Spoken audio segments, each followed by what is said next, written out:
মিষ্টি পছন্দ করেন না এমন মানুষ খুঁজে পাওয়া কঠিন।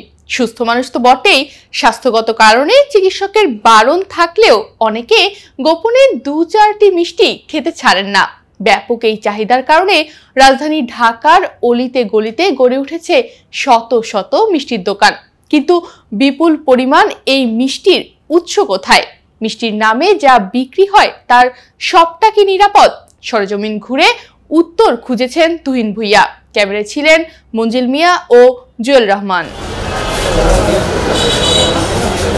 রাজধানী ঢাকার প্রতিটি এলাকায় রয়েছে অসংখ্য মিষ্টির দোকান। এর মধ্যে ঐতিহ্যবাহী বেশ কিছু নাম যেমন আছে, তেমনি আছে নতুন নতুন হরেক রকম ব্র্যান্ড। আবার নাম যশ ছাড়াই পাড়া মহল্লায় দেদারসে চলছে শত শত মিষ্টির দোকান। এর মধ্যে কেউ কেউ নিজেরাই মিষ্টি বানিয়ে বিক্রি করেন। আবার ঢাকার আশপাশে গড়ে ওঠা বেশ কিছু মিষ্টির কারখানা থেকেও মিষ্টি আসে অনেক দোকানে।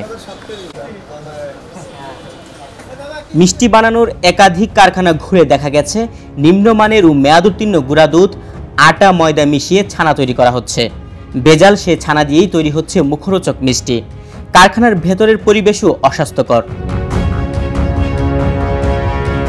নিরাপদ খাদ্য কর্তৃপক্ষের আইন অনুযায়ী মিষ্টি বানানোর সময় কর্মীদের পোশাক হতে হবে পরিষ্কার পরিচ্ছন্ন, গায়ে থাকতে হবে অ্যাপ্রন, মুখে মাস্ক ও মাথায় ক্যাপ পরিধান করতে হবে। প্রয়োজনীয় ক্ষেত্রে হাতে গ্লাভসও থাকতে হবে। তবে গুরুত্বপূর্ণ এসব নির্দেশনার কোনোটিই মানছে না কারখানাগুলো। মিষ্টি বানানোর আগে কর্মীদের স্বাস্থ্য পরীক্ষার কথা থাকলেও কারখানা মালিকরা সে বিষয়ে উদাসীন। নোংরা পরিবেশে বানানো এসব মিষ্টি খেয়ে নানা রোগে আক্রান্ত হতে পারে মানুষ। অন্যদিকে অতিরিক্ত লাভের আশায় অসাধু ব্যবসায়ীরা ক্ষতিকর সোডিয়াম সাইকামেট বা ঘন চিনি মিশিয়ে মিষ্টি তৈরি করছেন। সাধারণ চিনির চেয়ে 50 গুণ বেশি মিষ্টি হয় ঘন চিনি। 1 কেজি চিনি যতটা না মিষ্টি স্বাদ আনতে পারে, মাত্র 20 গ্রাম ঘন চিনি খাবারকে ততখানি মিষ্টি করে তুলতে পারে। ক্ষতিকর এই উপাদানের কারণে ভোক্তারা আক্রান্ত হতে পারেন ক্যান্সার সহ নানা রোগে। ঘন চিনি যেটা বলা হচ্ছে, এটা বৈজ্ঞানিক নাম হচ্ছে সোডিয়াম সাইক্লামেট। তো এটা আমাদের দেশে আমদানি নিষিদ্ধ। আমাদের ইম্পোর্ট পলিসি যে অর্ডার রয়েছে সেই অর্ডারে এটা নিষিদ্ধ। সুতরাং এটা বৈধভাবে আমদানির সুযোগ নেই। কেউ যে ব্যবহার করে থাকে এবং বিষয়টা আমাদের নজরে বা আমাদের পরীক্ষায় যদি আসে, তাহলে আমরা সে বিষয়ে আইনানুগ ব্যবস্থা গ্রহণ করি। কয়েক বছর আগে ঢাকা শহরের নানা জায়গা থেকে 58টি মিষ্টি নিয়ে ল্যাবে পরীক্ষা করেছিল জনস্বাস্থ্য ইনস্টিটিউট।